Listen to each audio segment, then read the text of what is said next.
দর্শক, সংখ্যালঘু নির্যাতনের বিচারের দাবিতে জাতীয় শহীদ মিনারে ৮ দফা দাবিতে বাংলাদেশ সম্মিলিত সংখ্যালঘু জোটে গণসমাবেশ চলছে। সেখানে আছেন সহকর্মী বদরুল আলম শাওন। আমরা যুক্ত হব তার সাথে। শাওন, গণসমাবেশ থেকে কি দাবি তোলা হচ্ছে?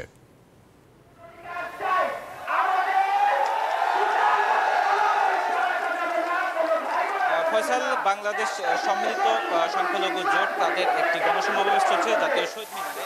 এটি তাদের পূর্ব ঘোষিত সমাবেশ ছিল।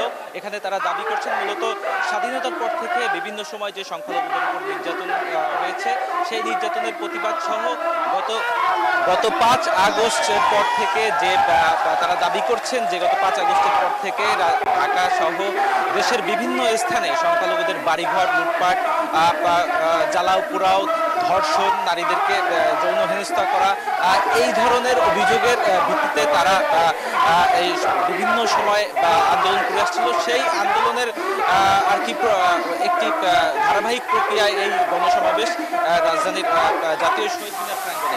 এখানে মূলত তারা যে ৮টি দাবি করেছেন সেই ৮টি দাবি মূলত তাদের অন্তর্বর্তী প্রধান উপদেষ্টা, সরকারের প্রধান উপদেষ্টার কাছে।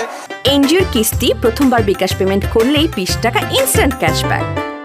সেই দাবিগুলোর মধ্যে রয়েছে নিরপেক্ষ তদন্ত কমিশন গঠন, সংখ্যালঘু সুরক্ষা আইন, সংখ্যালঘু শিক্ষা মন্ত্রণালয়, সংখ্যালঘুদের মন্ত্রণালয় সহ ৮টি দাবিতে তারা এই আন্দোলন